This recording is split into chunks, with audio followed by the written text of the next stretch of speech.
हमारा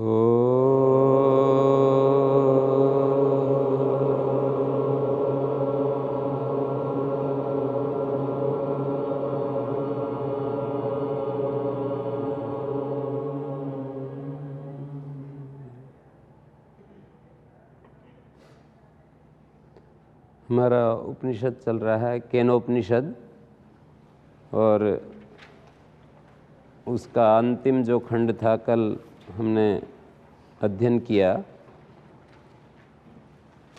केनोपनिषद का जो विषय है वो आपके सामने रखा गया है। केन एक संस्कृत शब्द है। केन का मतलब होता है किसके द्वारा।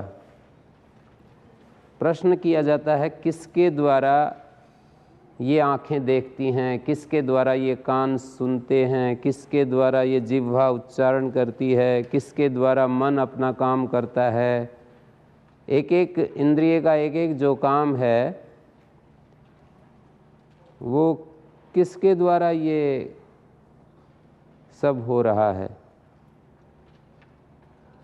आँखें जो देख रही हैं वो किसके द्वारा देख पा रही हैं। इस तरह का अन्वेषण इस उपनिषद में करने के लिए सुझाव दिया गया कि हम इसकी खोज करें अपने स्तर पर कि ये सब किसके द्वारा हो रहा है। जो मन में संकल्प आता है किसी विषय का, तो किसकी प्रेरणा से ये मन अपने संकल्पित विषय के ऊपर ये जा रहा है। केनेशितम पतिति प्रेषितम मना, केन प्राणा प्रथमा प्रैतियुक्ता। हमारे इस शरीर में जो ये पहल गर्भ से बाहर आने के बाद जो प्राण का आवागमन शुरू होता है, प्राण जो हमारे नासिका से चालू हो जाता है, ये किस शक्ति के द्वारा ये ऐसा कर दिया जाता है। किसने ये सूर्य जैसा पिंड बनाया, किसने इसे धरती को बनाया जो ऐसे घूम रही है अपनी धुरी पर भी और चारों तरफ सूर्य के चक्कर लगा रही है। कौन ये दिन और रात की संरचना कर रहा है। कौन ये है जो ऋतुओं का निर्माण कर रहा है। कौन ये है जो चंद्रमा की कलाओं को 15 दिन तक बढ़ाता है फिर उनको घटाता चला जाता है। कौन ये है जो अथाह सागर का निर्माण कर रहा है। कौन है जो बादलों की संरचना। ये सारी बातें तो इस सूक्त में, इन मंत्रों में हमें देखने को नहीं मिलती, पर ये सब हमें विचार करने के लिए उन्होंने हमारे ऊपर छोड़ दिया है। जैसे पाणिनि महाराज ने अष्टाध्यायी बना करके कुछ तो बता दिया कि ये धातु से ये प्रत्यय करके ये शब्द बनते हैं, फिर सारे नहीं बताए। एक हमें एक्सपर्ट करके उस दिशा में कि ऐसे शब्द बनते हैं, ऐसे शब्दों की संरचना होती है, इस तरह शब्दों का अर्थ होता है। उन्होंने अभ्यास खूब करवाया, मानी थोड़े बहुत नहीं, बहुत ज़्यादा अभ्यास करवाया। और अभ्यास करने के बाद ऐसे नहीं कहा कि ये अंतिम हो गया है, फुल स्टॉप नहीं लगाया। उसके बाद हमारे ऊपर छोड़ दिया कि अब स्वयं करते रहो। तो इसी तरह से ये केनोपनिषद के ऋषि ने हमारे को कुछ बातें बताई, विचार करने के लिए दिशा दी, और फिर हमारे ऊपर छोड़ दिया कि अब आगे आप स्वयं आगे बढ़ो। तो ये हमें इसको विचार करना है। इस उपनिषद का जो मूल जो तत्व है वो आपके सामने मैं प्रकट कर रहा हूँ। हो सकता है कि आप इसको पूरा जिस तरह मैं आपके सामने ये बता रहा हूँ उस रूप में शायद ना समझ पाए हों, केवल इतनी बातें समझे हों कि इसमें ऐसे ऐसे पूछा गया है। वो तो केवल नामात्र के प्रश्न हैं। उसके अलावा आप प्रातःकाल से सायंकाल तक भी ऐसे इस बारे में यदि आप विचार करने लगें तो आपको अंत ही नहीं आएगा। जहाँ आपकी दृष्टि जाएगी वहीं विचार के लिए प्रश्न आपके अंदर बराबर जगह बनाएगा कि किसने ऐसा किया है। ये बिजली का निर्माण किसने, हम जो लोग कर रहे हैं, ये तो केवल हम जो है उसका अन्वेषण कर रहे हैं। बिजली हम थोड़े बनाते हैं, बिजली तो बनी हुई है, उसकी खोज करते हैं, उन नियमों को तो हम खोज लेते हैं, पर वो जो चीज़ है वो समझ लीजिए कि वो तो परमेश्वर की बनाई हुई चीज़ है, या उसको हम कोई एक ऐसी शक्ति कहें, उसको नाम से कोई ज़्यादा फर्क नहीं पड़ता है कि उसको ईश्वर कहें, उसको गॉड कहें, उसको नेचर कहें, उसको, पर किसी रूप में भी उसको मानना पड़ता है कि कोई ऐसी शक्ति है और वो शक्ति सचेतन है, ज्ञानमय है, वो शक्ति सर्वज्ञ है। वो शक्ति ऐसी नहीं है कि मानी उसकी आँखें ना हों। जैसे हमारे अंदर एक तो जैसे जैसे ज्ञान का विकास और प्रकर्ष होता है वो एक स्थिति होती है, और जब हमें ज्ञान नहीं होता है तो एक स्थिति होती है। तो ये जो केनोपनिषद है ये इस दिशा में हमें ले जा रहा है। अथर्ववेद में एक केन सूक्त, वहाँ पर भी ऐसे सैकड़ों प्रश्न किए हैं। किसने ये टखने बनाए, किसने अंगुलियाँ बनाई, किसने इन अंगुलियों के ऊपर मांस चढ़ा दिया, किसने इन आँखों को बनाया, ऐसे सैकड़ों प्रश्न किए हैं वहाँ पर। तो वो जो अथर्ववेद का केन सूक्त नाम से सूक्त है। सूक्त किसको कहते हैं? सूक्त कहते हैं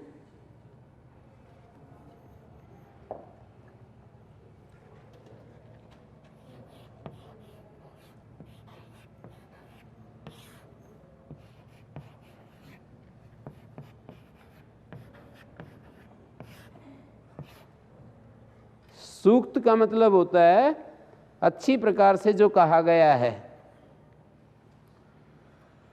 ये ऊ और ऊ मिलकर के कौन सी संधि हो जाती है? दीर्घ संधि हो जाती है। तो अथर्ववेद का जो सूक्त है, वेदों में हजारों सूक्त हैं, तो उन सूक्तों में एक एक विषय का प्रतिपादन किया गया है। तो केन सूक्त,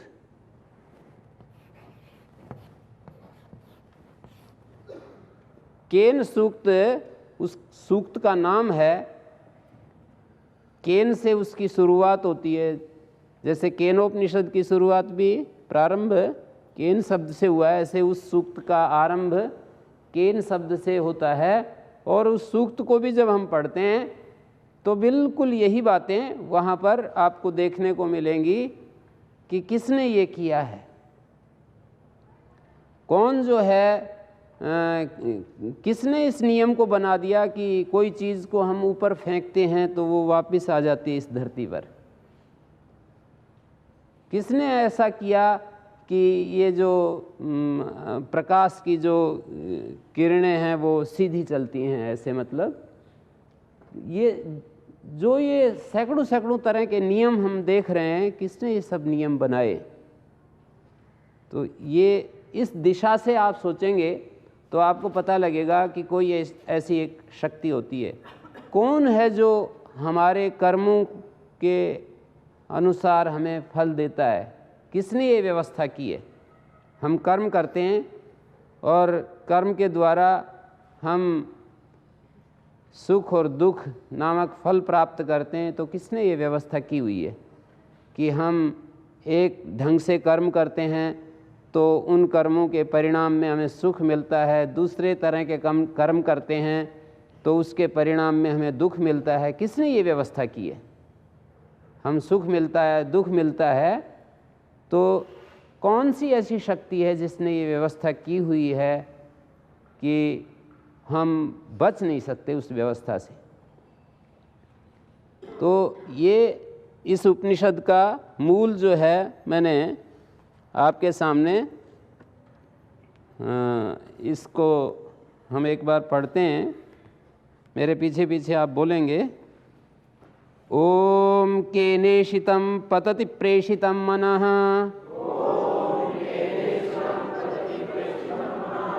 केन प्राणः प्रथमा प्राइतियुक्तः केनेषितां वाचमिमां वदन्ति चक्षुश्रोत्रं कौ देवो युनक्ति श्रोत्रस्य श्रोत्रं मनसो मनो यत् वाचो है वाचं सौ प्राणस्य प्राणः चक्षुषश्चक्षुरतिमुच्य धीराः प्रेत्यस्माल्लोकादमृता भवन्ति न तत्र चक्षुर्गच्छति न वाग्गच्छति नो मनो न विद्मो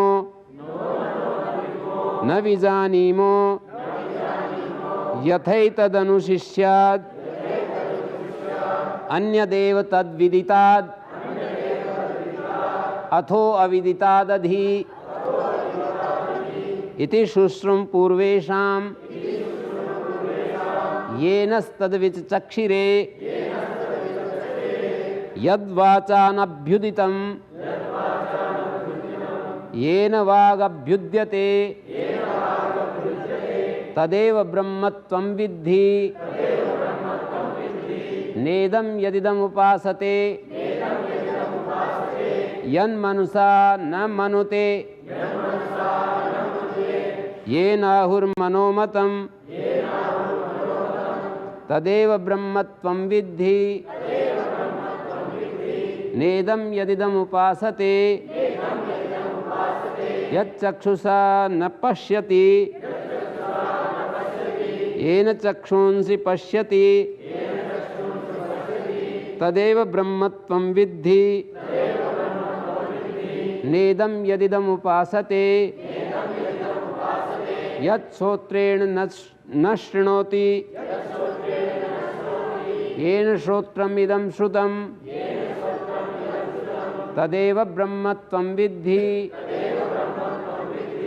नेदं यदिदमुपासते यत्प्राणेन न प्राणिति येन प्राणः प्रणीयते तदेव ब्रह्मत्वं विद्धि नेदं यदिदमुपासते। 8 मंत्रों का ये एक खंड पूरा होता है। इस खंड में ये बताया गया कि जिसको हम देख रहे हैं, ये 5 मंत्र जो आखिरी वाले हैं, यद वाचा अनभ्युदितं येन वागभ्युद्यते तदेव ब्रह्मत्वं विद्धि नेदं यदिदम उपासते, यहाँ से लेकर के यत् प्राणेन न प्राणिति येन प्राणा प्रणीयते, ये जो 5 मंत्र हैं, इन मंत्रों के द्वारा ये कहा गया है कि जिसको हम बहुत बड़ी शक्ति के रूप में देखते हैं,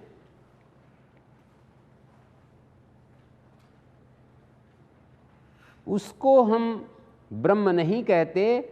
वो बड़ी शक्ति जिसके द्वारा संचालित हो रही है वो ब्रह्म है।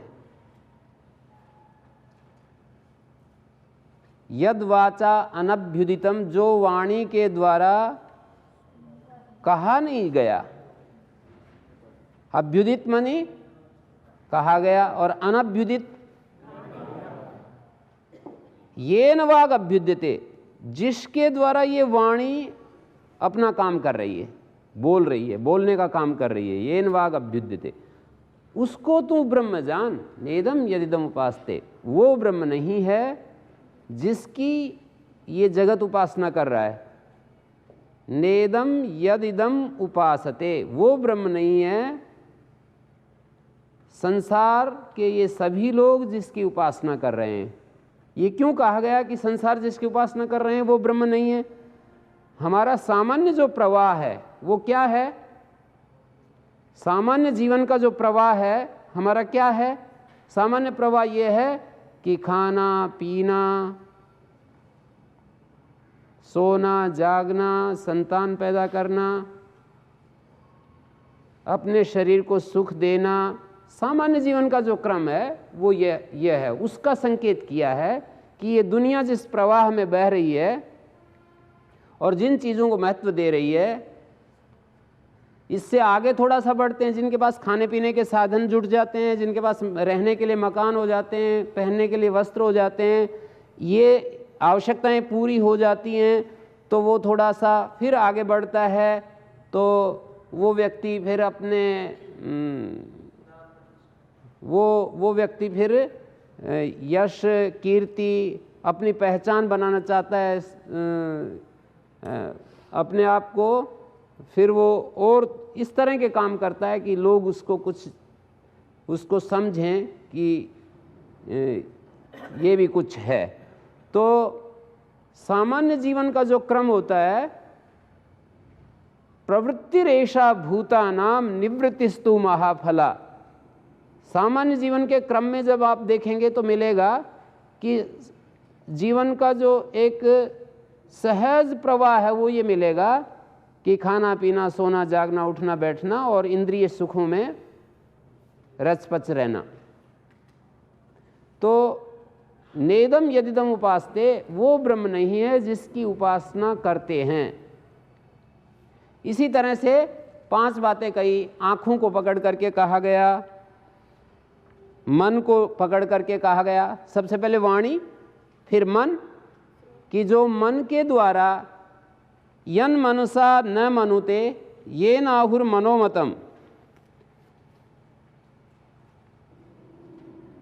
मन के द्वारा जिसको व्यक्ति मनन नहीं कर पाता, मन ही जिसकी शक्ति से मनन कर पाता है। येन से हम जिसको कहते हैं उसको तत् से, यत और तत् का नित्य संबंध होता है।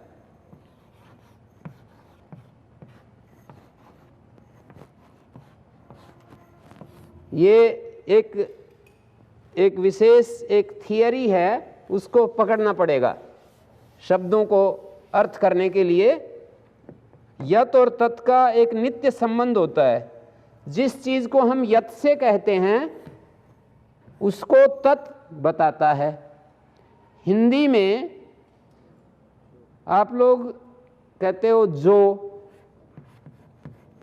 वह, जो छात्र प्रातःकाल नहीं उठा वह एक बार खड़ा हो जाए। मान लीजिए मैं ऐसा वाक्य बोलूं, जो छात्र,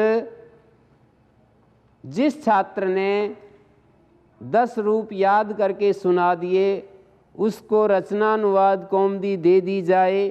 जिसने उसको, तो जिसने उसको, हम इसके द्वारा जिसको कह रहे हैं उसको इस शब्द के द्वारा उसी को हम संकेत करते हैं। तो यहां पर देखो बार बार यद वाचा अनभ्युदितम येन वाग अभ्युद्यते, येन से जिसका संकेत कर रहे हैं, जिसके द्वारा ये वाणी शक्तिमती हो रही है, ये वाणी बोल पा रही है, तदेव ब्रह्मत्वम विद्धि, उसको तुम, येन से जिसका संकेत किया तत् से उसी का निर्देश किया गया अगली पंक्ति में, तदेव ब्रह्मत्वम विद्धि नेदम यदिदम उपास्ते, उसको तुम ब्रह्म समझो जिसकी शक्ति से ये वाणी बोल पा रही है। ये नाहुर मनोमतम, जिसकी शक्ति से ये मन विचार कर पा रहा है। ये न चक्षुंसी पश्यति, जिससे ये आंखें देखती हैं। ये न, जिसकी शक्ति से, उसको ब्रह्म जानो। आंखों से वो नहीं देखा जाएगा, जिसकी शक्ति से ये आंखें देखती हैं उसको ब्रह्म जानो। मन से उसका मनन नहीं होता है। मन के द्वारा जिसको हम नहीं जानते हैं, जिसकी शक्ति से मन कर पा रहा है, हमारा मन मनन कर पा रहा है, उसको ब्रह्म जान। जो कान से नहीं सुना जाता है, हम कान से उसको सुनना चाहें, कान से तो शब्द सुने जाते हैं, तो कान से उसको नहीं सुना जाता, जिसकी शक्ति से ये कान सुनता है उसको ब्रह्म जान। तो येन और तत्, जिसके द्वारा ये कान सुनने की क्रिया में सक्षम हो पा रहा है। हमारा ये हाथ तो नहीं सुनता है, यही एक ऐसा यंत्र क्यों सुन पा रहा है? ये जो यंत्र है हमारा, जो नासिका में कुछ यंत्र लगा दिया, वही क्यों सूंघ पा रहा है? तो आगे कहा कि यत् प्राणेन न प्राणिति येन प्राणा प्रणीयते, जो प्राण से नहीं सांस लेता है, प्राण जिसकी शक्ति से श्वास ले रहा है, उसको ब्रह्म जान। तो इन सभी प्रश्नों के माध्यम से और इन सभी तथ्यों को रखते हुए ये बतलाया कि कोई एक ऐसी शक्ति है, कोई एक ऐसी शक्ति है जो हमारी आँख में देखने की शक्ति डाल दी है, कोई एक ऐसी शक्ति है जिसने कान को सुनने में सक्षम बना दिया, कोई एक ऐसी शक्ति है नासिका में श्वास चल रहे हैं, आ रहे जा रहे हैं, या नासिका गंध ग्रहण कर रही है, कोई ऐसी शक्ति है जो मन जैसी विचित्र चीज़ को हमारे अंदर स्थापित कर दिया है, जिससे हम मनन करते हैं, विचार करते हैं। कितनी आश्चर्यजनक चीज़ है ये मन। ये तो हम इस पर विचार नहीं करते हैं, इसलिए हमारे को कई चीज़ें आश्चर्यमय होते हुए भी उनका महात्म्य हमारी आंखों के सामने नहीं आ पाता है। तो इन आश्चर्यमय घटनाओं के बारे में विचार करने के लिए उपनिषद के ऋषि ने हमारे को आग्रह किया कि तुम सोचो इन बातों पर। तो ये जो दूसरा मंत्र है उसमें भी यही कहा, श्रोत्र का वो श्रोत्र है, मन का वो मन है, वाणी का वो वाणी है, प्राण का वो प्राण है, चक्षु का वो चक्षु है। इसका मतलब क्या है? श्रोत्र का वो श्रोत्र है का मतलब सुनने की शक्ति डालने वाला, वो उसको ब्रह्म नाम दें, उसको ईश्वर दें, उसको आत्मा कहें, उसको नेचर कहें, गॉड कहें, जो भी कहें आप, पर वो है। चक्षुषस् चक्षु, श्रोत्रस्य श्रोत्रम, मनसः मना, मन का वो मन है, प्राणस्य प्राणः, प्राण का वो प्राण है। वो कैसे पकड़ में आता है? उपाय भी बताया। अतिमुच्च धीरा, अतिमुच्च धीरा, ये इंद्रियों के जो विषय हैं इनका त्याग करके, अंतर्मुख होकर के तब उसकी प्राप्ति होती है।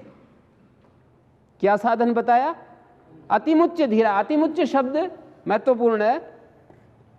एक शब्द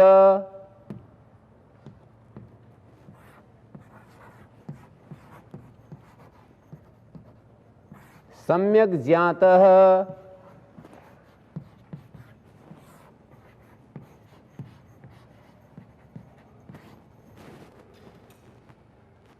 सुप्रयुक्तः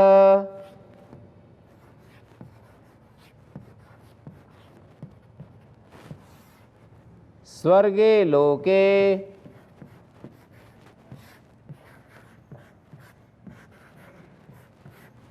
कामधुक् भवति।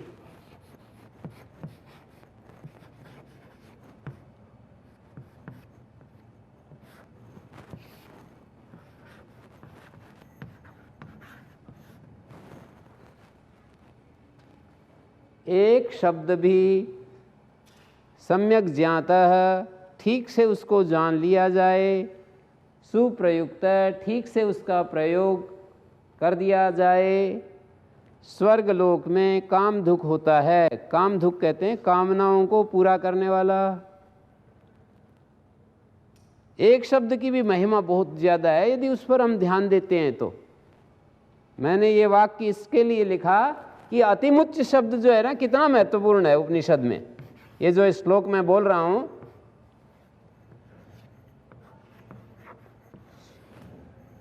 धीरा शब्द कितना महत्वपूर्ण है। अतिमुच्च धीरा, अतिमुच्च धीरा का मतलब विषयों का संग छोड़कर, धीर पुरुष, धीर पुरुष विषयों का संग छोड़कर प्रेत्य, यहाँ से जाने के बाद अस्मान लोकात प्रेत्य अमृता भवंती, अमृत हो जाते हैं, मुक्त हो जाते हैं। अमृत हो जाते हैं का मतलब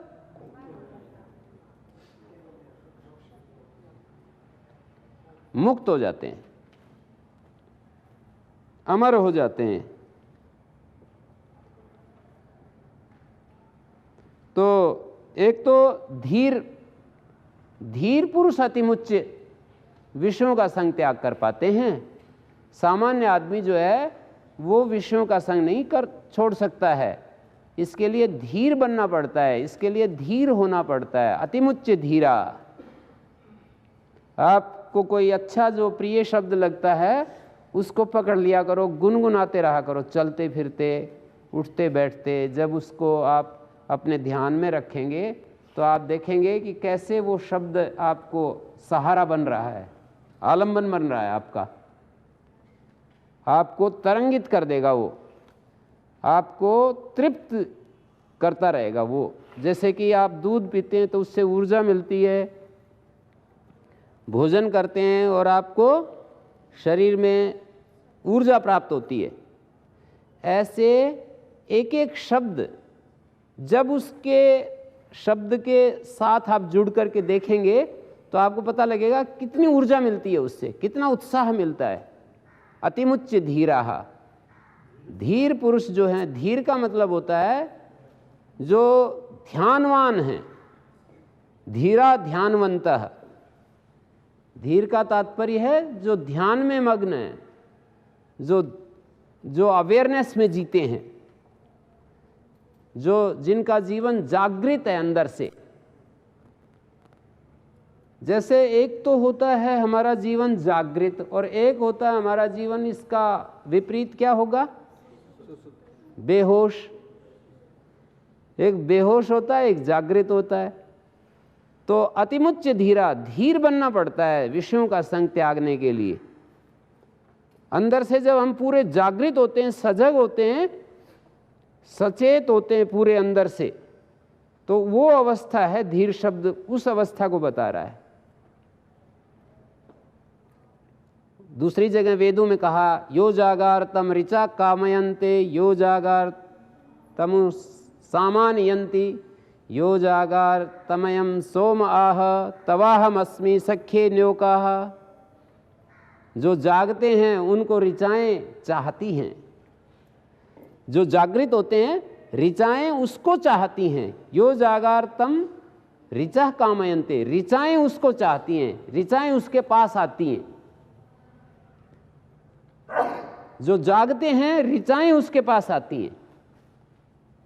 यो जागार तम सामानयन्ति, ये जो साम मंत्र हैं, उपासना विषयक जो मंत्र हैं उनको साम कहते हैं।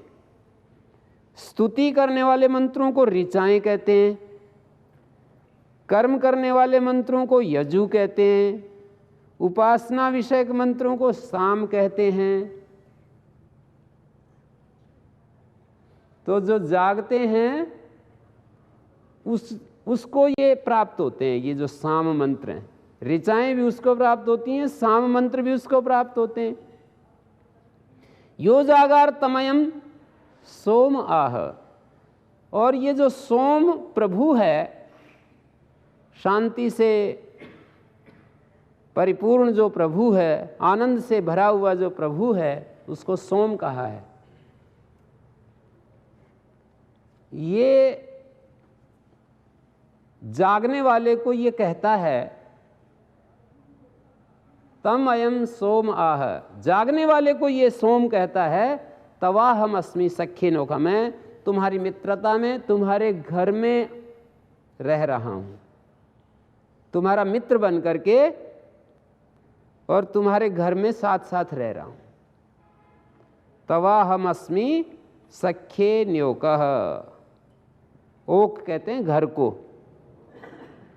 मैं तुम्हारे घर में मित्र बन करके, तुम्हारी मित्रता में मैं वास कर रहा हूँ, मतलब तुम्हारा मित्र बना हुआ हूँ। जागने वाले को भगवान कहता है कि मैं तुम्हारा मित्र हूं, डरने की बात नहीं है। गीता में कहा सुहृदं सर्वभूतानाम, मतलब सब भूतों का वो मित्र है। वो तो मित्र है, पर हमें मित्र बनना पड़ता है उसका। वो तो सबका मित्र है। जैसे कोई राजा होता है, राजा तो सबका राजा है, पर हमारा किसी व्यक्ति विशेष का जब उसके साथ कांटेक्ट होता है तब उस राजा से हमें विशेष लाभ होता है।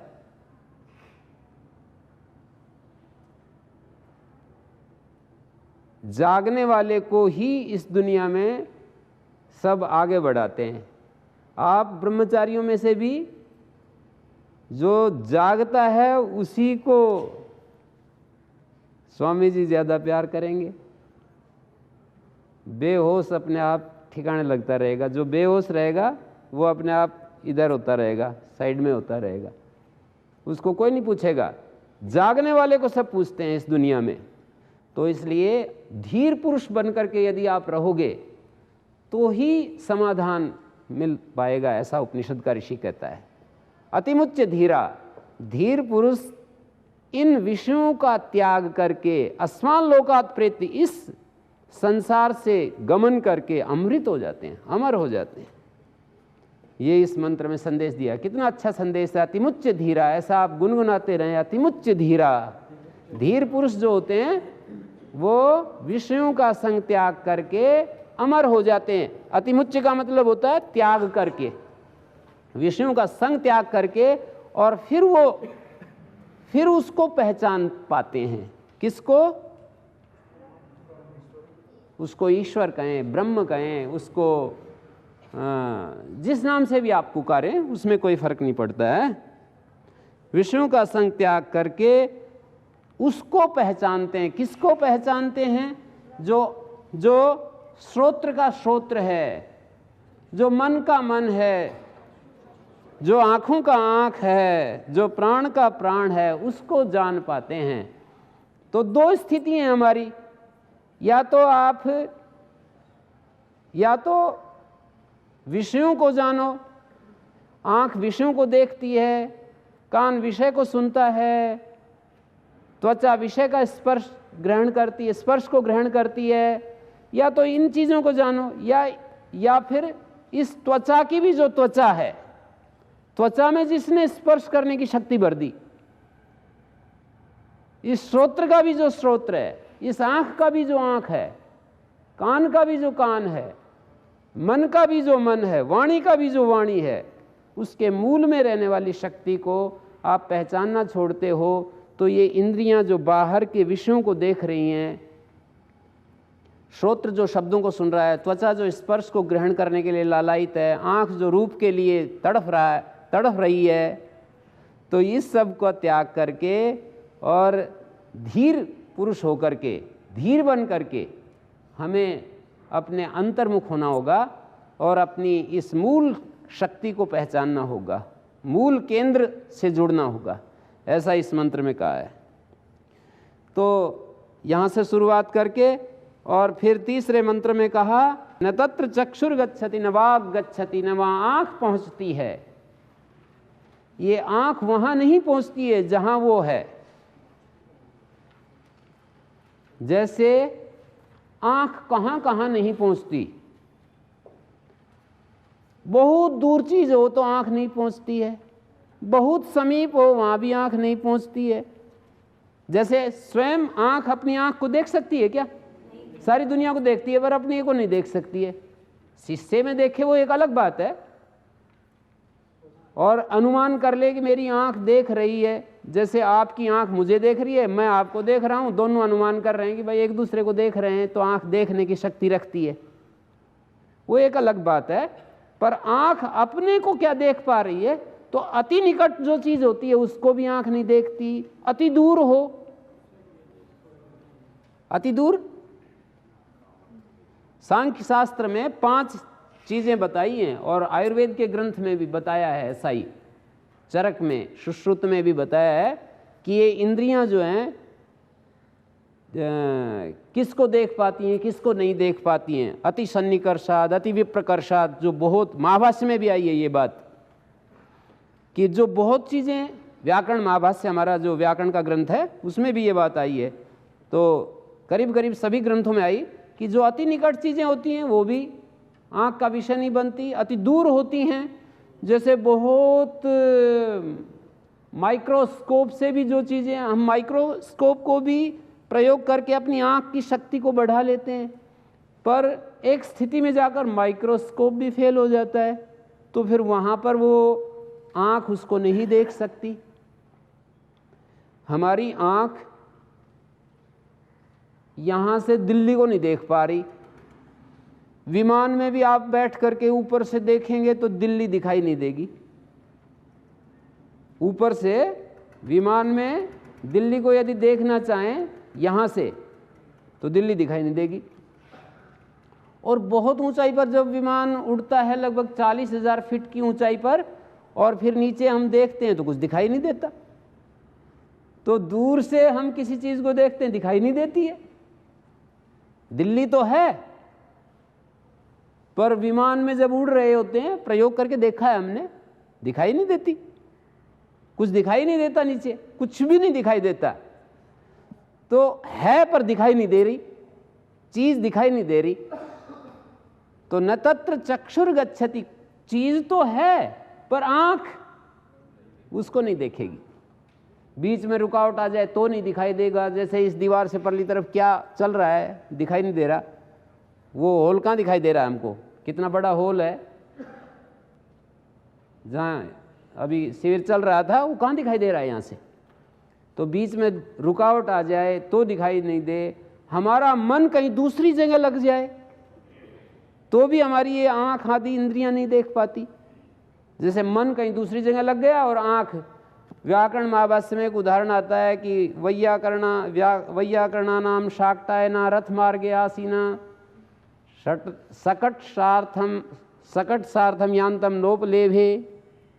नोपलभे, कि भाई वो रथ मार्ग के ऊपर बैठा हुआ था और सब जो है बहुत लोग जा रहे थे उधर से, किसी को उसने पहचाना ही नहीं कौन निकल गया। मन से असानिध्यात, मन कहीं दूसरी जगह लगा हुआ था इसलिए पता ही नहीं था कौन उसके सामने से निकल गया। तो बहुत सारी हमारी लिमिटेशंस हैं। अति सूक्ष्म होने से, अति कोई चीज़ बहुत सूक्ष्म होती है तो भी हमारी इंद्रियों की पकड़ में नहीं आती।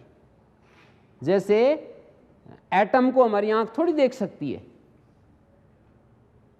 पास में हो फिर भी आंख नहीं देख सकती है एटम को। हमारा जो सेल होता है, एक सुई के ऊपर 600 सेल आ जाते हैं। अब एक को पकड़ करके अब इन आंख से देख लोगे क्या, दिखेगा ही नहीं। तो इससे भी, इन चीज़ों से भी जो उदाहरण दिए जा रहे हैं, एक सुई के नोक पर 600 आ जाते हैं, उससे भी सूक्ष्म है वो। तो न तत्र चक्षुर गच्छति न वाग गच्छति न मना, न वहाँ मन जाता है न वाणी जाती है, न विद्मो न विजानिमो, न हम उसको जानते हैं न जान पाते हैं।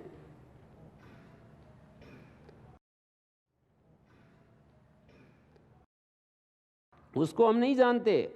यथा एतद अनुशिष्याति, इसको अपने शिष्यों को कैसे बताएं, हमारे पास कोई उपाय नहीं, कोई उपाय नहीं कि कैसे उसका वर्णन करें। अन्य देव तद विदिताद अथवा अविदिताद, वो ज्ञात से भी अलग है, उसको एकदम ऐसे भी नहीं कह सकते वो अज्ञात है। हमारे पूर्ववर्ती ऋषि मुनि अपना जब अनुभव सुनाते हैं तो वो ऐसा ही इसका व्याख्यान करते हैं। अनुशिष्यात, कैसे इसका अनुशासन किया जाए, कैसे इसको बताया जाए, कैसे इसका उपदेश किया जाए, ये पता नहीं चल रहा। अन्य देव तद विदिताद अथो अविदिताद अधि, वो विदित से भी अलग है, वो अविदित से भी अलग है, जाने हुए से, ज्ञात से और अज्ञात से, दोनों अवस्थाओं से वो अलग है, ऐसा हम सुनते आए हैं।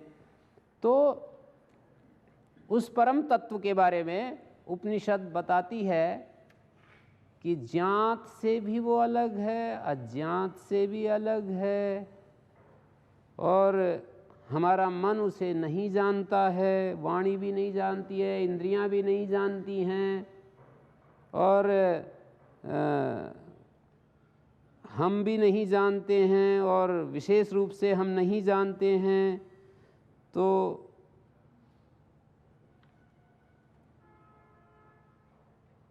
कुछ चीज़ें होती हैं नॉन और कुछ होती हैं अननोन। विदित कौन होती हैं, नॉन कौन होती हैं, जिनको हम जानते हैं, पर वो ज्ञात चीज़ों से भी अलग है। कैसे है ज्ञात से अलग?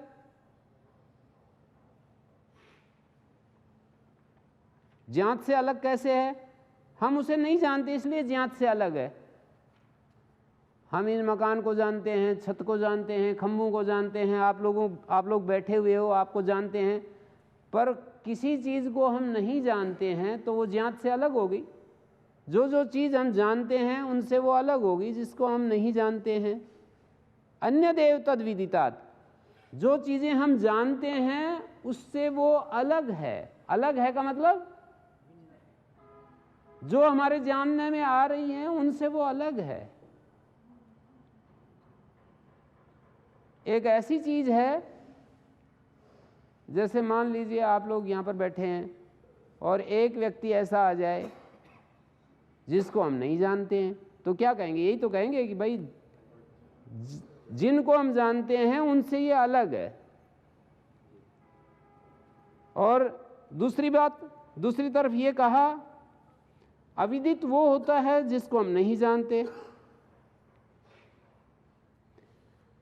ऐसा भी नहीं कह सकते वो सर्वथा उसको हम नहीं जानते, क्योंकि कभी न कभी उसकी झलक तो आ ही जाती है। इस उपनिषद के अंत में कल एक वाक्य आया था,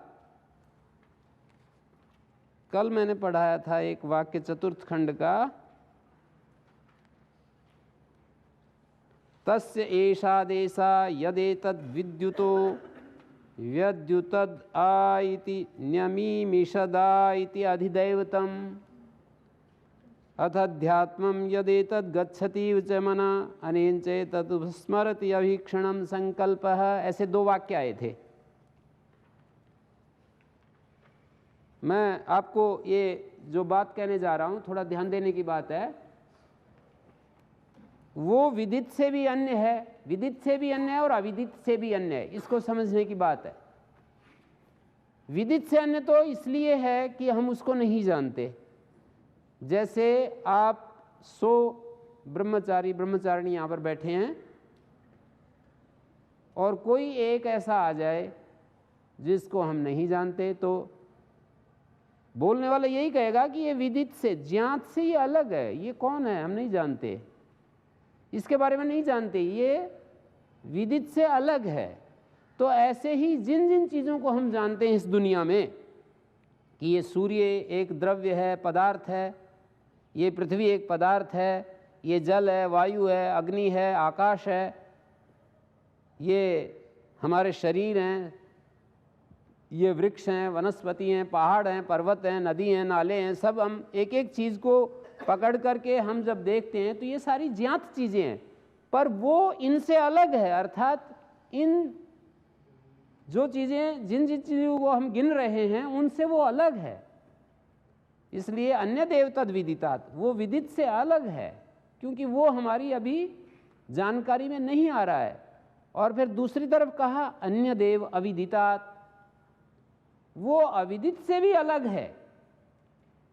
अविदित वे होती हैं जिनको हम नहीं जानते, तो नहीं जानते उससे भी वो अलग है। अर्थात ऐसा भी नहीं कि उसको बिल्कुल नहीं जानते। भाई जो अननोन है, जो चीज़ें नहीं जानते उसको अविदित कहते हैं, पर अविदित से जब अलग बताएंगे तो क्या होगी? अविदित से अलग बताएंगे तो वो ऐसी चीज़ होगी जिसको थोड़ा बहुत जानते हैं। अविदित तो वो होगी जिसको बिल्कुल नहीं जानते, और अविदित से अलग बताएंगे। कितना भी बड़े से बड़ा व्यक्ति, नास्तिक व्यक्ति भी कभी न कभी उसकी झलक, किसी न किसी रूप में उसकी झलक, चाहे इतनी देर के लिए जैसे बिजली चमकती है, चाहे इतनी देर के लिए, जैसे बिजली की चमक 1 सेकंड के लिए होती है, उतनी देर के लिए उसकी झलक मिले, पर उसकी झलक कभी न कभी तो सबके मन में आ ही जाती है। उसकी झलक, उसके बारे में हमारे को एक क्षण के लिए तो आ ही जाता है। इसलिए कहा अन्य देवता अविदितात्, वो विदित से भी अलग है, अर्थात ये वो चीज़ ऐसी है जैसे जो जो चीज़ें हमारी पकड़ में आ रही हैं उनसे वो अलग है, और वो अविदित से भी अलग है, अर्थात जिसको हम बिल्कुल नहीं जानते उससे भी वो अलग है, अर्थात कभी कभी तो उसकी झलक मिल ही जाती है, कभी कभी उसकी झलक हमें मिल ही जाती है। तो यथा एतद् अनुशिष्यात्, जैसे उसका उपदेश किया जाए ये हमें नहीं पता चल पा रहा है कि कैसे उसको हम दूसरे को बताएं। जैसे किसी व्यक्ति को उसकी झलक मिल गई, अब वो चाहता है कि मैं बताऊं दूसरों को, तो कह रहे हैं कोई उपाय नहीं सूझ रहा है कि कैसे अपने शिष्यों को उसके बारे में बताएं, ये कोई उपाय पकड़ में नहीं आ रहा है। यथा एतद् अनुशिष्यात्, जैसे उसका अनुशासन किया जाए, जैसे उसके बारे में बताया जाए, ये पकड़ में नहीं आ रहा है। और हम ही नहीं, हमसे पहले वाले ऋषि मुनि भी जिन्होंने इस बात को बताया वो भी ऐसा ही कहकर चले गए। इति शुश्रम पूर्वेशाम ये नस्तद्विचक्षिरे, पहले वाले ऋषि मुनियों ने भी अपना अनुभव इसी तरह से हमें बताया कि भाई वो तो ऐसा ही है।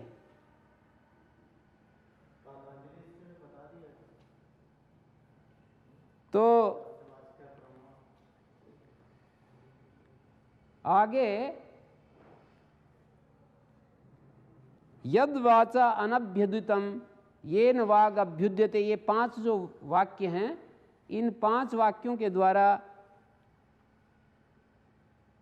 हमको एक संदेश दिया गया कि जो वाणी से प्रकट नहीं किया जा सकता, जिसको वाणी प्रकट की कर देती है, मन से जिसको नहीं जानते, मन जिसकी शक्ति से विचार करता है, आँख से जो नहीं देखा जाता, जिसकी शक्ति से आँख देखती है, श्रोत्र से जिसको नहीं सुनते, जिसकी शक्ति से श्रोत्र सुनता है, प्राण से जिसको श्वास ग्रहण नहीं करते, जिसकी शक्ति से प्राण श्वास लेता है, वो ब्रह्म है।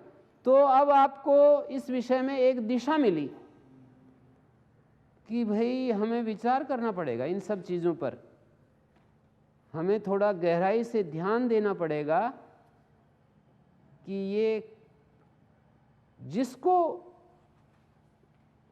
हम उसको हमें उसको देखना पड़ेगा अपने ज्ञान दृष्टि में कि ऐसा ऐसा जो ये हो रहा है उसको हम ब्रह्म कहते हैं। ये एक खंड पूरा हो गया। इसी तरह से दूसरे खंड में फिर कहा कि जो व्यक्ति ये कहता है कि मैं उसको ठीक से जानता हूँ, यदि मन्यसे सुवेदिति दभ्रमेवापि नूनम त्वं वेत्थ ब्रह्मणो रूपम। थोड़ा थोड़ा करके मैं बुलवाता हूँ, आपके सामने लिखा हुआ है तो उसको सामने रख लीजिए, मेरे पीछे पीछे पढ़ते भी जाइए। यदि मन्यसे सुवेदेति दभ्रम एवापि नूनम त्वं वेत्थ ब्रह्मणो रूपम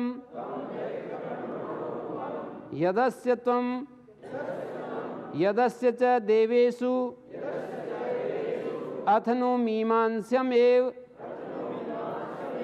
ते मन्ये विदितम् नाहं मन्ये सुवेदेति नो न वेदेति वेद च यो नस्तद्वेद तद्वेद नो न वेदेति वेद च यस्या मतम तस्य मतम मतम यस्य न वेद स अविज्ञातम विजानताम विज्ञातम अविजानताम प्रतिबोध विदितम मतम अमृतत्वं हि विन्दते आत्मना विन्दते वीर्यं विद्यया विन्दते मृतम् इहि चेदवेदीत् अत्सत्यमस्ति न चेद इह वेदीत् महति विनष्टि भूतेषु भूतेषु विचित्य धीराः प्रेत्यस्मान् लोकात् अमृता भवन्ति। इन 5 मंत्रों में एक तरीका बताया कि अपने आप को कभी भी ऐसे ओवर कॉन्फिडेंस में आकर के ये मत सोचना कि मैंने तो ब्रह्म को जान लिया, मैंने तो उसको पूरा का पूरा समझ लिया। यदि मन्य से सुवेदिति, जो ये मानता है कि मैंने उसको जान लिया, दभ्रम ये वो बहुत थोड़ा ही जान रहा है। निश्चय ही नूनम दभ्रम एवापि नूनम, वो बहुत थोड़ा सा ही जान पा रहा है,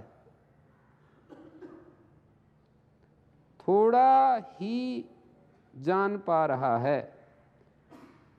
त्वं वेत्थ ब्रह्मणो रूपम, यदि तुम ये ब्रह्म के रूप को ऐसा समझते हो कि मैंने उसको जान लिया है, तो ऐसा समझो कि तुम थोड़ा ही जान पा रहे हो, ऐसा समझो कि थोड़ा ही जान पा रहे हैं। सलाह दे रहे हैं, उपनिषद का ऋषि सलाह दे रहा है हमारे को, हमारी दृष्टि को स्वस्थ बनाने के लिए, हमारा जो दर्शन है उसको प्योरीफाई कर रहा है, उसको स्वस्थ बना रहा है। कि तुम्हारे मन में ऐसा आ गया कि मैं तो जान लिया है, यदि मन्य से सुवेदिति, यदि तुम ऐसा मान रहे हो कि ब्रह्म के स्वरूप को तुम जानते हो, तो उसके स्वरूप को बहुत थोड़ा ही जान रहे हो, ये समझ लेना। मतलब वे सलाह दे रहे हैं हमारे को कि तुम ये समझ लेना कि तुम उसको बहुत थोड़ा ही जान पा रहे हो। यदस्य त्वं यदस्य च देवेषु, जो देवों में उसका रूप प्रकट है, उस ब्रह्म के स्वरूप को जो यदस्य त्वं वेत्थ, जो उसके रूप को तुम जानते हो, और जो देवताओं में विद्वानों में उसका स्वरूप प्रकट है, वो मीमांस्यमेव ते मन्ये विदितम। मैं ऐसा मानता हूँ कि वो मीमांस्य रूप है, विचार करने योग्य रूप है। वो ऐसा नहीं है कि बस अंतिम रूप है। मीमांस्य शब्द का अर्थ होता है मीमांसा करने योग्य, विचार करने योग्य, ऊहापोह करने योग्य, पूरा जिसका अभी निर्णय नहीं हुआ है, ऐसा मैं मानता हूँ। ये पहले मंत्र में ये बात कही, इस खंड के पहले मंत्र में, कि यदि तुम मानते हो कि ब्रह्म के स्वरूप को तुमने जान लिया है, तो ऐसे समझ लेना कि तुम बहुत थोड़ा ही जानते हो। दभ्रम एव, दभ्र कहते हैं थोड़ा सा ही जानते हो। तुम्हारे अंदर भी और देवों के अंदर भी, विद्वानों के अंदर भी जो ब्रह्म का रूप प्रकट हुआ है, वो मीमांस्यमेव, वो पूरा का पूरा निर्णय की स्थिति में नहीं है, अभी वो विचार करने योग्य ही है। ना हम मन्ये सुवेदिति नो न वेदिति वेद च, मैं नहीं मानता कि मैं उसे ठीक से जानता हूँ। ना हम मन्ये, मैं ऐसा नहीं मानता, सुवेदिति, कि मैं उसको ठीक से जानता हूँ। सुवेद का मतलब होता है अच्छी तरह से जानता हूँ, क्रियापद है ये सुवेद। ना हम मन्ये सुवेद इति, मैं ऐसा नहीं मानता कि मैं ठीक से जानता हूँ। न वेदिति, और न मैं ऐसा मानता हूँ कि मैं बिल्कुल नहीं जानता। वेद च, क्योंकि थोड़ा बहुत जानता भी हूँ। यो नस तद्वेद तद्वेदनो, जो हम में से उसको कहता है कि मैं जानता हूँ, तद्वेदनो, वो उसको नहीं जानता है। न वेदिति वेद च, और जो ये कहता है कि मैं तो नहीं जानता, वो जानता है। यस्य अमतम तस्य मतम, जिसका वो अमत है, अज्ञात है, अमत का मतलब अज्ञात है, तस्य मतम, उसका तो वो ज्ञात है। मतम तस् यस्य न वेद से, और जिसका ज्ञात है वो उसका अज्ञात है, मतलब वो नहीं जानता है। अविज्ञातम विजानताम, जानने वालों के लिए वो अविज्ञात है। विज्ञातम अभिजानताम, और जो न जानने वाले हैं उनके लिए वो विज्ञात है। इतना कह करके इन दो मंत्रों में एक बात दोहराई कि भाई जो ये दावा करता है कि मैं उसको जानता हूं वो ठीक नहीं है, जो ये सोच लेता है कि मैं बिल्कुल नहीं जानता वो भी ठीक नहीं है। फिर एक दूसरी तरह से बात कही कि जो कहता है कि मैं तो नहीं जानता हूं वो अपनी एक दृष्टि से कह रहा है मैं नहीं जानता हूं, वास्तव में जानता है कुछ न कुछ। वो मतलब ये नहीं कह रहे हैं कि वो सब कुछ जानता है। इसको आप इस तरह से सोचना पड़ेगा कि जो ये कह रहा है मैं नहीं जानता हूं, ऐसा नहीं है, वो जानता है कुछ न कुछ, वो जानता है कुछ न कुछ, ऐसे समझना पड़ेगा इस वाक्य का अर्थ। और जो ये कह रहा है कि मैं तो बिल्कुल नहीं जानता, मैं तो बिल्कुल नहीं जानता, वो जानता है कुछ कुछ, जानता है कुछ न कुछ। और जो ये कहता है मैं तो ठीक से जानता हूं, कहते हैं ये भी सत्य नहीं है, पूर्ण सत्य नहीं है, ये अर्ध सत्य है। ये भी मैं तो उसको पूर्णतया जानता हूं, कहते हैं देखो कुछ न कुछ छूट गया है, नहीं जानता है वो पूरा का पूरा। न जानने वालों के लिए वो विज्ञात है, अर्थात न जानने वालों के वो जानने में आ रहा है, और जानने वालों के लिए वो अविज्ञात है। जानने वालों के लिए अविज्ञात है और न जानने वालों के लिए वो विज्ञात है। प्रतिबोध विदितम, आगे जो चौथे मंत्र में कहा कि प्रतिबोध के द्वारा वो जाना जाता है और अमृतत्व को पाया जाता है, ये बड़ा महत्वपूर्ण है। ये मंत्र याद करने लायक है। मैं इसको लिखवाया है, आज फिर लिख करके इसकी व्याख्या कर रहा हूं। इसमें उपाय बताया है कैसे वो जाना जाता है। प्रतिबोध विदितम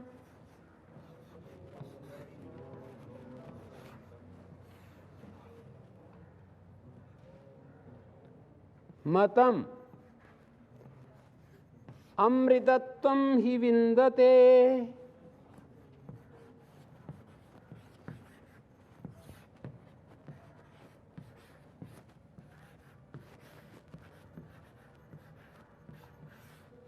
आत्मना विन्दते वीर्यं विद्यां विन्दते अमृतम्।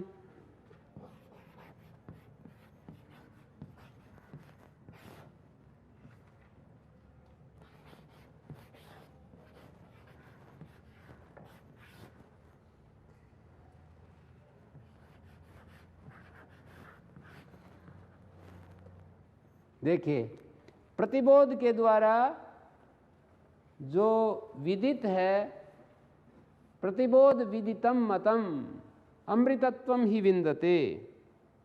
अंतर्मुख इंद्रियों से प्राप्त जो ज्ञान है, अंतर्मुख इंद्रियों से जाना हुआ ही जो ज्ञान है, वो अमृतत्वम विन्दते, वो अमृतत्व को प्राप्त कराता है। प्रतिबोध विदितम मतम, मतम मानी ज्ञानम, अमृतत्वम विन्दते, अमृतत्व को प्राप्त कराता है। यहां पर एक बात है, ये मतम जो है इसको हम कर्ता बना रहे हैं, अमृतत्वम को कर्म बना रहे हैं। विन्दते क्रिया है, विन्दते क्रियापद है, प्रतिबोध विदितम मतम, मतम जो है इसका विशेषण है प्रतिबोध विदितम। प्रतिबोध के द्वारा जाना गया जो ज्ञान है, अंतर्मुख इंद्रियों के द्वारा जो हमें ज्ञान प्राप्त होता है, उसके द्वारा अमृतत्व मिलता है। प्रतिबोध का मतलब अंतर्मुख जो इंद्रियां हैं उसके द्वारा जो हमें ज्ञान मिलता है, उससे अमृतत्व की प्राप्ति होती है। इंद्रियों की दो गतियां हैं, एक बहिर्मुख एक अंतर्मुख। तो अंतर्मुख इंद्रियों के द्वारा प्राप्त जो ज्ञान है उससे अमृतत्व की प्राप्ति होती है, ये बात कही। और दूसरी पंक्ति में कहा आत्मना विन्दते वीर्यम। दूसरी पंक्ति में दूसरी बात ये कही कि आत्मना विन्दते वीर्यम, हमारे आत्मा के द्वारा, आत्मशक्ति से हमें बल प्राप्त होता है। अंदर से जो आत्मा की शक्ति है उससे हमें बल प्राप्त होता है। और विद्या से क्या मिल रहा है? ज्ञान से हमें क्या मिलता है? ज्ञान से हमें अमृत मिलता है।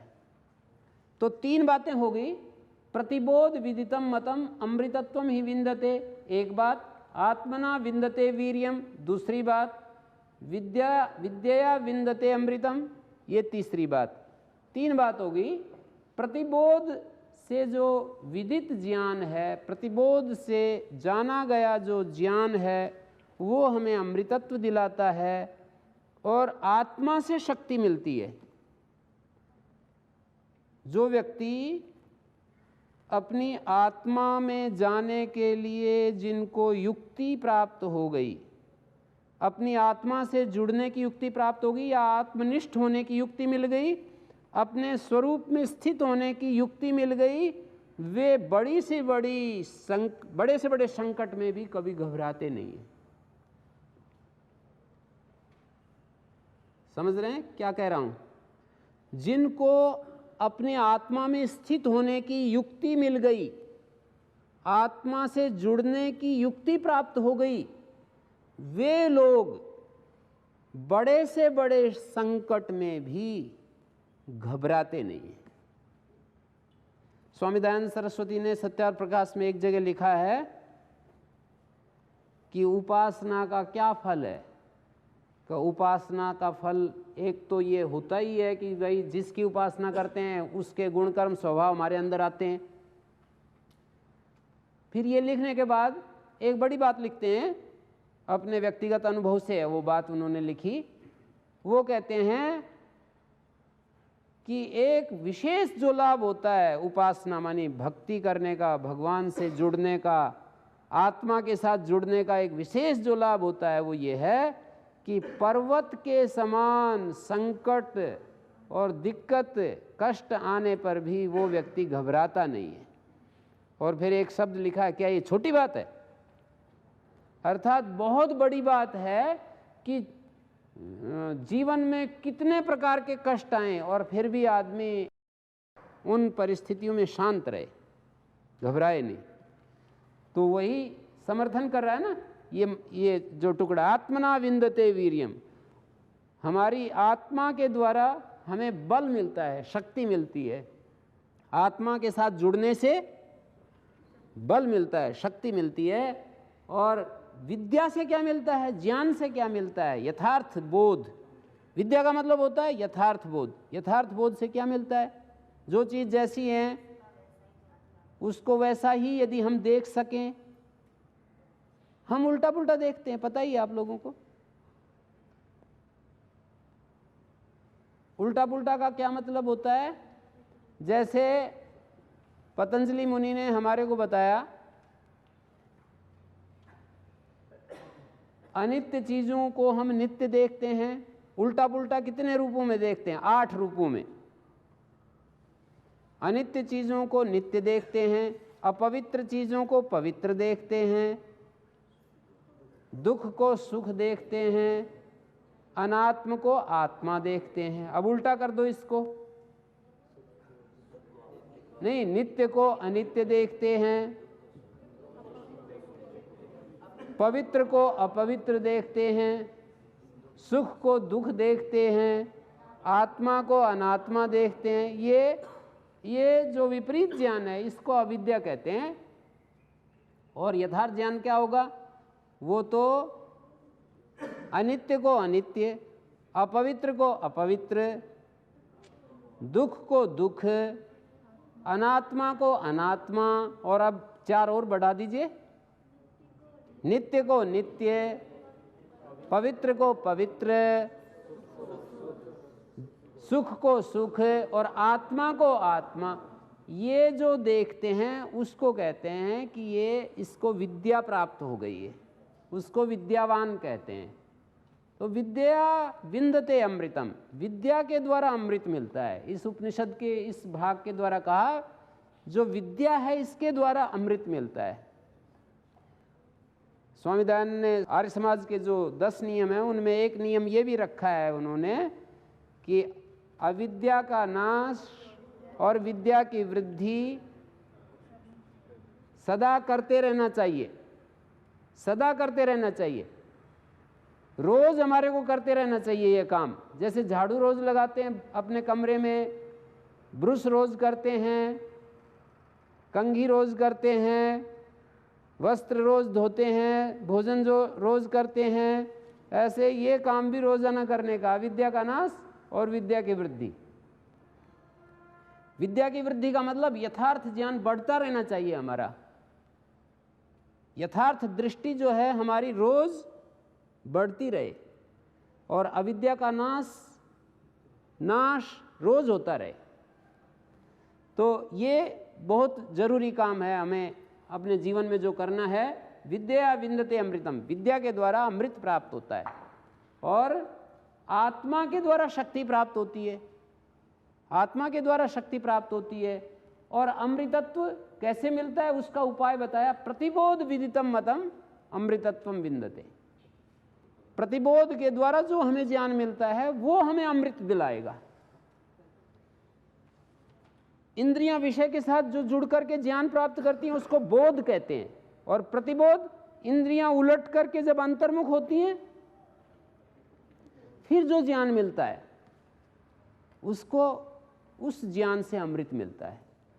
और पांचवें में एक बहुत अच्छी बात कही, इह चेद अवेदी तत्सत्यमस्ति। यदि यहाँ पर उस परम सत्य को जान लिया या आत्मा को जान लिया तो ठीक हो गया, काम ठीक हो गया। न चेद इह अवेदित, और नहीं जाना महती विनष्टि, तो बहुत बड़ा विनाश हो गया, बहुत बड़ी हानि हो गई। मैंने एक दिन कहा था आपको कि किसी को अवसर दिया जाए, एक व्यक्ति को मंच पर बोलने के लिए, वो गायक था बहुत अच्छा, तो उसको गाने के लिए समय दिया और वो अपने इंस्ट्रूमेंट्स को ठीक करता रहा, उनको कसता रहा। और जब उसका समय जो दिया गया था, वो अंतिम जो क्षण थे, तो वो अपने इंस्ट्रूमेंट ठीक करने के लिए गाना शुरू किया, तो उधर घंटी बज गई कि आपका समय पूरा हुआ। तो ये चीज़ हमारे जीवन के साथ रोज़ हम घटती हुई देखते हैं। हमें भी भगवान ने साधन दिए हैं, शरीर दिया, हमें अपना मन बुद्धि दी, इस यंत्र को हम भी कसते रहते हैं और कुछ करने के लिए समय आता है तो फिर छुट्टी हो जाती है। तो समय रहते ये सब काम करना है, जागना है हमको। समय रहते हमें जागना है। यदि हम ये नहीं कर पाए तो बहुत पश्चाताप होगा, महती विनष्टि। समय रहते जाग गए तो बहुत अच्छा हो गया, कितना आनंद आएगा। और यदि हम सोते रह गए, महती विनष्टि, बहुत बड़ी हानि हो जाएगी। भूतेषु भूतेषु विचित्य धीरा।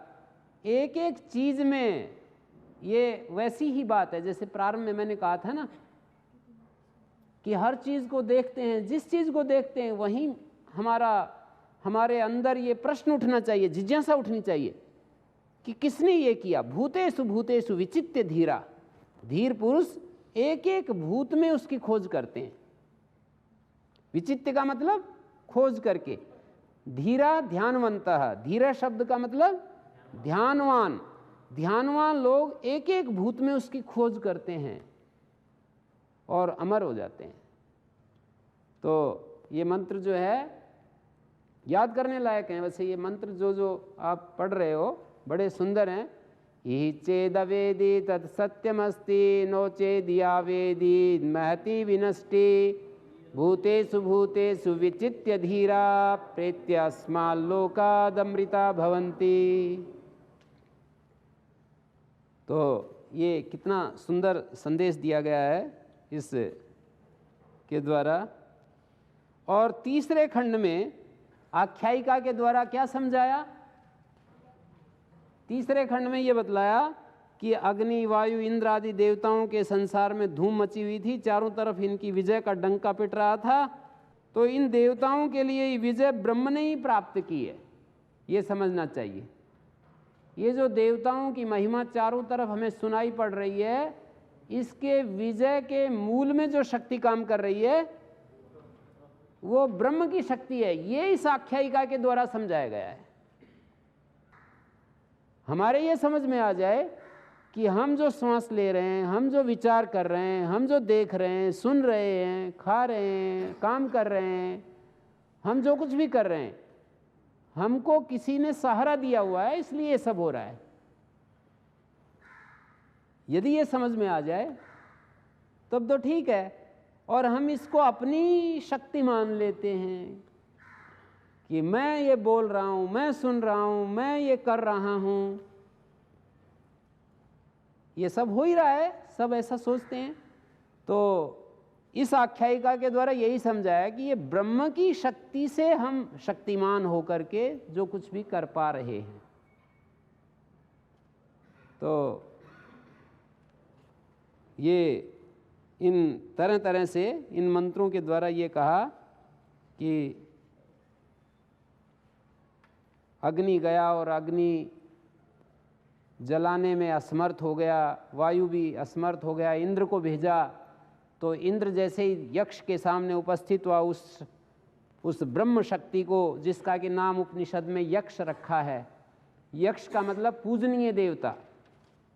यक्ष शब्द का अर्थ होता है पूजनीय देव। उस यक्ष को का पता लेने के लिए जब इंद्र गया तो यक्ष तिरोहित हो गया और उसके स्थान पर एक कोई उमा नाम की कोई महिमाशालिनी सुंदर आभूषणों से आभूषित कोई एक स्त्री जो है सामने आई और उमा ने फिर ब्रह्म का परिचय दिया। तो ये उमा जो है हमारी जो ऋतंबरा प्रज्ञा और उत्तम मेधा है, सत्य को धारण करने वाली जो मेधा है, ज्ञान से आलोकित जो बुद्धि है, विद्या जिसको कहा है, विद्या से आलोकित जो हमारी जो बुद्धि है, उस बुद्धि के द्वारा उस यक्ष का परिचय मिला। तो ये इस उपनिषद में ये सिखाया हमारे को कि हमें अपनी बुद्धि को शुद्ध करते रहना चाहिए। योग शास्त्र में भी कहा योगांगानुष्ठानाद अशुद्धि क्षय ज्ञान दीप्ति अविवेख्याते। जब तक हमारे को पूर्ण विवेक नहीं हो जाता तब तक हम योग के अंगों का अभ्यास करते ही रहें, योग के अंगों का अभ्यास करते ही रहें, योग साधन का उपाय करते ही रहें, साधन अनुष्ठान करते ही रहें। रोज हमारा ज्ञान बढ़ता रहेगा और अज्ञान नष्ट होता रहेगा इस प्रक्रिया से। और ये कब तक ये चलेगा? जब तक पूर्ण ज्ञान नहीं हो जाएगा। पूर्ण ज्ञान की पहचान क्या है? पूर्ण ज्ञान हो गया, इसकी पहचान क्या है? एक क्षण के लिए भी हमारे जीवन में, एक क्षण के लिए भी भय नहीं आएगा, एक क्षण के लिए भी प्रलोभन हमारे को आकृष्ट नहीं करेंगे, एक क्षण के लिए भी हमारे जीवन में इंद्रियां हमें विचलित नहीं करेंगी, एक क्षण के लिए भी कोई संस्कार हमें अपने रास्ते पर नहीं खींचेगा। जैसे कि आदमी अभी यदि शराब छोड़ता है तो एक एक साल तक भी उसको संघर्ष करना पड़ता है, पर एक समय ऐसा आता है कि वो निर्भय हो जाता है। अब चाहे वो शराब की बोतलों के बीच में भी रहे, पर जैसे वो शराब छोड़ता है, शराब छोड़ने के एक महीने, 2 महीने, 4 महीने उसको लड़ाई लड़नी पड़ती है और वो बार बार वो डरता रहता है कि कहीं मन डिग न जाए। पर वो जब पूरा अपने अभ्यास में जब पूरा सक्सेस हो जाता है तो एक ऐसी स्थिति आती है कि वो निर्भय हो जाता है। तो पूर्ण ज्ञान की स्थिति का मतलब ये है कि बीच में एक क्षण के लिए भी उसमें इधर उधर ना हो। विप्लव रहित विवेक ख्याति ऐसा नाम दिया है। हमारा जो ज्ञान है वो एक क्षण के लिए भी वो अज्ञान से आच्छादित ना हो। तो ये इस आख्यायिका में बताया कि बुद्धि ने यक्ष का परिचय दिया। जो मेधा है, जो ऋतंबरा प्रज्ञा है या जो शुद्ध बुद्धि, शुद्ध बुद्धि, वो हमारे को ब्रह्म का परिचय देती है। हम यदि ब्रह्म का परिचय पाना चाहते हैं तो उसके लिए उपाय क्या है? ब्रह्म का परिचय पाना चाहते हैं तो उपाय क्या है? अपनी बुद्धि को शुद्ध करें। स्वामी जी हमारे बोलते थे कि एक संत से पूछा कि जीवन में सबसे उपयोगी चीज क्या है, तो बोले शुद्ध बुद्धि, और वो ना मिले तो बोले शुद्ध बुद्धि वालों के संग में रहो, और किसी को वो भी नहीं मिले तो शुद्ध बुद्धि वालों का यदि संग भी नहीं मिलता है तो क्या करें? तो बोले अपने जो ठोकरें हैं उनकी तरफ ध्यान दो। हम रास्ते में चलते हैं और ठोकर खाते हैं और थोड़ा चेत होता है, फिर भूल जाते हैं। अपने अनुभव का आदर करो, और वो भी ना मिले तो क्या करें? तो बोले बाजार से कफन खरीद लाओ और अपने सिराने रख लो, और जो मर्जी आए वो करते रहो। तो या तो शुद्ध बुद्धि या शुद्ध बुद्धि वालों के संग में रहें। यहाँ तो आप लोगों को सौभाग्य है कि आप लोग जो है ऐसे माहौल में रहते हैं कि आपको प्रातः काल से लेकर सायंकाल तक केवल ज्ञान की चर्चाएं होती हैं, इसके अलावा कोई आपको कुछ नहीं मिलता है। ज्ञान का आहार ही आपको दिया जाता है। आप अपनी तरफ से कोई बचा करके वो जो एक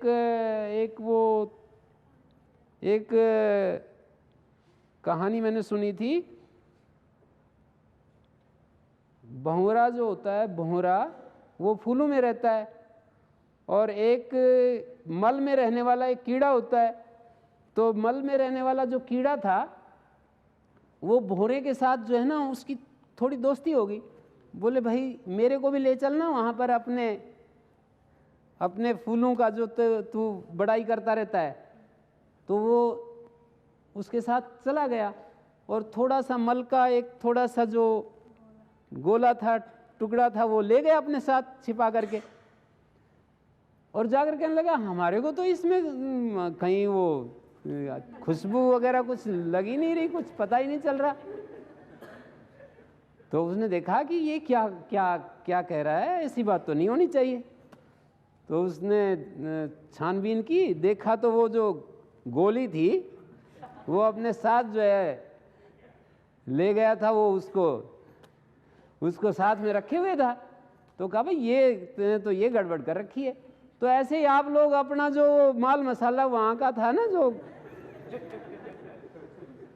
साथ यदि ला रहे हो तो देखो फिर तो आनंद मिलेगा नहीं। यहाँ की खुशबू, यहाँ का आनंद, यहाँ का जो शांति, यहाँ जो कुछ भी आपको दिया जा रहा है उसको मिलेगा नहीं, उसको तो फेंकना ही पड़ेगा। जो आपने कमाया है वहाँ पर, जो धन वैभव, उसको तो छोड़ना ही पड़ेगा। उसका आदमी को लालच हो जाता है। गलत चीज़ें भी कई बार मतलब रद्दी चीज़ें भी एकदम उठाकर फेंकने में उसको बड़ा दिक्कत होती है। बहुत सारी कूड़ा करकट रोज़ का हमारा अनुभव है, जैसे बेकार की चीज़ें घर में इकट्ठी हो जाती हैं, फिर उनको उठा करके ऐसे फेंकना बड़ा मुश्किल होता है। उसको भी हम संभाल करके, उससे भी हमारा मोह हो जाता है। तो आपने जो कुछ अर्जित किया है वहाँ पर उस दुनिया में, उसको तो छोड़ना ही पड़ेगा। उसके बाद आपको जो है यहाँ पर जो दिया जा रहा है वो थोड़ा नहीं है। तो इस बुद्धि को हमें शुद्ध करने के लिए, क्योंकि वही हमें यक्ष का परिचय कराएगी, इस उपनिषद में ये उसकी झलक मिलती है। उस ब्रह्म की झलक हमें विद्युत की कड़क जैसे होती है ना, ऐसे मिलती है, थोड़ी थोड़ी विद्युत की जैसे कड़क, ऐसे एक क्षण के लिए उसकी झलक मिलती है और फिर गायब हो जाती है। जैसे बिजली चमकी गायब हुई, एक जगह आया ना उस उपनिषद में ये कहा कि एक क्षण के लिए उसकी चमक आई और गायब हुई। इसी तरह से हमारे को होता रहता है, ध्यान नहीं देते हम। और आखिरी में उपनिषद में एक बात कही, बड़ी सुंदर बात कही कि ये जो है उसकी हम वो हमारे लिए वन है। वन वन है। वन वन का मतलब क्या होता है? उपासनीय है, वो संभजनीय है, वंशण संभक्तौ, सेवनीय है वो। और जो उसको उपासना करता है, सारे प्राणी उसकी उपासना करने लगते हैं। जो भगवान को वन कह करके उसकी उपासना करता है, सारे प्राणी उसकी उपासना करने लगते हैं। और अंतिम में एक बात कह करके इस उपनिषद की समाप्ति की कि भाई देखो, उस ब्रह्म विद्या के लिए 3 चीजें जरूरी हैं, तप, दम और कर्म। तप की जरूरत है, इंद्रिय निग्रह की जरूरत है, और शुभ कर्मों की जरूरत है। ये नींव, फाउंडेशन तैयार हो जाएगी। तप करोगे, इंद्रियों का संयम करोगे। इंद्रिय निग्रह का मतलब है अपने जो मन, वाणी, आँख, नाक, कान, इनको संयत करना। और तप का मतलब जो हमारा कंट्रोल है, फिजिकल कंट्रोल। कई लोग बड़ा करते हैं, कष्ट उठाते हैं अपने जीवन को साधने के लिए। तो तप, दम और कर्म। कर्म का मतलब है शुभ कर्मों में हम अपने जीवन को डाल दें, तो फाउंडेशन तैयार हो जाएगी। इसके बाद उस पर ज्ञान की, विज्ञान की और सत्य की इमारत खड़ी हो जाएगी। वेदा सर्वांगानी सत्यम आयतनम। वेद, वेद का मतलब ज्ञान, और वेद के जो अंग हैं, वेदांग, और सत्य, ज्ञान और विज्ञान का जो सम्मिश्रण है, फिलोसफी और साइंस का जो सम्मिश्रण है, उसको सत्य का, हमारे जीवन में सत्य आ जाएगा और ये एक जीवन की भव्य इमारत तैयार हो जाएगी। तो इस उपनिषद में इस तरह से हमें संदेश दिया गया कि 3 चीज़ें तो आधार के रूप में हमें रखनी है, तप, दम और कर्म, और उसके ऊपर ज्ञान, विज्ञान और सत्य की इमारत हमें खड़ी करनी है। ऐसा करते हुए हम अपने जीवन को धन्य कर लेंगे। तो इस उपनिषद का संदेश मैंने आपके सामने प्रस्तुत किया कि कैसे कैसे उपनिषदकार ने हमारे को दिशा दी है और कैसे हमें सोचना चाहिए, कैसे उस ब्रह्म के बारे में अपनी दृष्टि रखनी चाहिए, कैसे हमें अपने आप को ओवर कॉन्फिडेंस से भी बचाना चाहिए और हीन भावना से भी बचाना चाहिए। अपने आप को ये भी नहीं सोचना मैं सब कुछ जानता हूँ, अपने आप को ये भी नहीं सोचना कि मैं कुछ नहीं जानता। थोड़ी थोड़ी झलक मिलती है, उसका अनुभव का आदर करना चाहिए।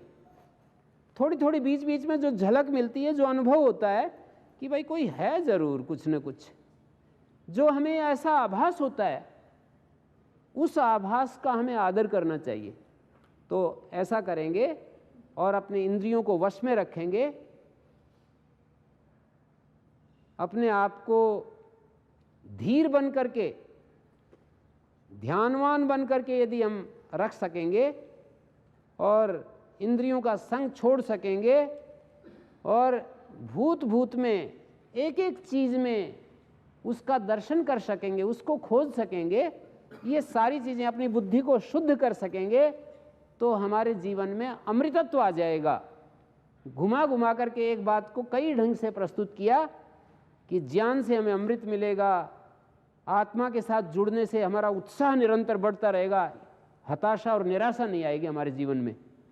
आत्मना विंदते वीर्यम, हमारी आत्मा के साथ जुड़ने से हमें तेज और ओज मिलेगा, हमें शक्ति मिलेगी, निराशा नहीं आएगी, उत्साह मिलेगा, और ज्ञान से हमें अमृत मिलेगा और अंतर्मुख होने का फल दिया।